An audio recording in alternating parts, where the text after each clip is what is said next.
Former President Olusegun Obasanjo has said the present government needs to heed the agitation of those clamoring for restructuring before such agitations develop into self-determination. Speaking in Lagos on Saturday at the first memorial lecture organized in honor of the founder of the Oduwa People's Congress, Dr. Frederick Fashion, the former president advised the president, Major General Muhammadu Buhari, to heed the call now before it will be too late. He said Nigeria could not afford to be plunged into another war because the nation might not survive the second civil war. Obasanjo, who said insecurity was a major concern in Nigeria, commended the Southwest governors for establishing the Western Nigerian Security Network, popularly known as Operation Amotekun. He particularly commended Oyo State Governor Seyi Makinde for this leadership on this matter and for sharing their thinking with me. The former president said no section of the country should think it would be easy to quell any other region that might want to succeed if the agitation for restructuring was not addressed. He stated that the agitation while he was in office was for true federalism, but now it had changed to restructuring. He said President Goodluck Jonathan's effort of a national conference did not even get to the National Assembly. Today, the agitation has moved up to restructuring, thanks to Buhari's administration and its impunity and all. With the fractional politics division, poor management of the economy, the non-protecting security, and the politics of uncertainty in the land, we should not allow restructuring agitations to degenerate to self-determination.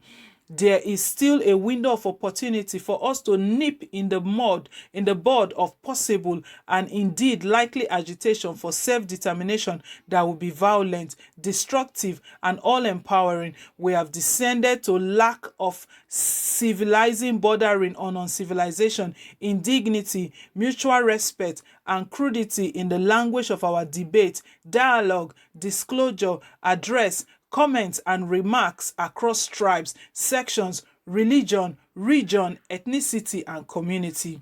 If not halted, it will degenerate and poison the atmosphere to the tipping point or point of no return. Obasanjo, who played an active part in the Nigerian Civil War, said the military then planned that it would crush the Biafran soldiers between 3 and 6 months. He, however, said Nigeria almost lost to Biafra but managed to defeat the agitators after 36 months. He said, and before we descend any further, let me warn from experience those who are beating the drum of war and denomination from all quarters. I joined the late Bisala under General Hassan Katsina to write the appreciation and the operational instruction for the Nigerian Civil War.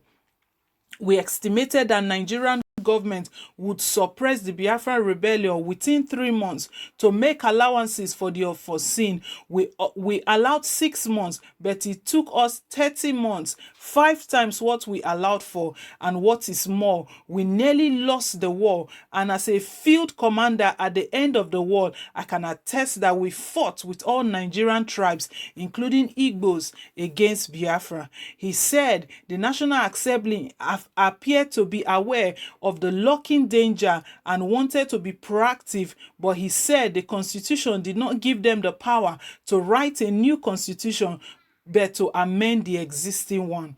What is required is a new constitution to meet the agitation and aspiration of all Nigerians and to allay all fears. The executive and the legislatures need to work together to establish a constituent assembly. He continued, and if after 10 years of fighting Boko Haram, the terrorist group is still waxing strong, let nobody out of self-delusion think that a war of self-determination by one or more geographical zones in Nigeria with the present disenchantment will be easily suppressed by the rest of what many remain of the country. Some will fight to the last drop of the blood of their group rather than suffer the indignity of slavery, oppression, denomination, and atrocities injustice in the land of their birth and the only one they can call their country. If Boko Haram can get an outside support, any geopolitical zone opting for self-determination may equally get an external support. War may not necessarily go as planned, estimated, and predicted.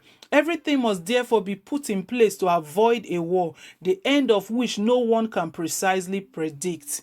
There is no assurance that Nigeria can survive a second civil war, but rather we should seek political solution and avoid a destructive civil war. This is the situation today. Let us put our experiences to work and fashion out a political order and arrangement that will strengthen us out together while making room for healthy and useful competition within the one entity, Nigeria.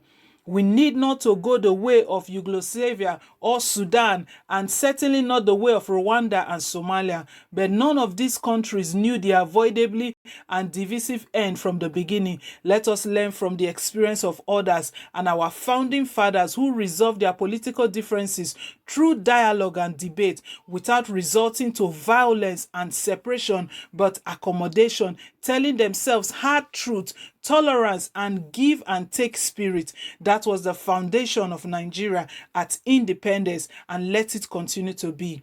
If we are all interested in his power and not holding the country together harmoniously and wholesomely, we may hold the mirage of power and lose the nation or the country banqueted to us by our founding fathers. Today, we can still collectively debate, dialogue, and lead our country to where, by consensus, we will want to be as a united, strong, harmonious, dynamic, fast developing, productive, fast-growing and progressive nation with sufficient leeway for autonomous development and management by component units on the basis of healthy competition, mutual respect, caring and sharing for one another within one nation and one destiny with shared values, common goals, and venerated diversity. There are still people of goodwill who can speak up and speak out and take effective and positive actions individually and collectively that will corporately save the country from ruthlessness and disintegration. We must allow a stitch in time to save nine, so that we are not pushed into the realm of the unknown, which may be for all of us undesirable. The National Publicity Secretary of the Arewa Consultative Forum, Anthony Sani, spoke before Obasanjo said, although there was no harm in restructuring, he said he did not believe the time was ripe for restructuring now. Said, while I do not oppose restructuring, the problem might not be restructuring, and I'm not sure that restructuring at a time where there is so much distrust would be the solution. The new president of OPC, Prince Osibote, expressed worry about the insecurity in the nation. Osibote said, "We are saddened by the state of insecurity in the land. The challenge is exacerbated by unbridled poverty, illiteracy, and ignorance, coupled with a lack of vision and character by a section of the Nigerian political class.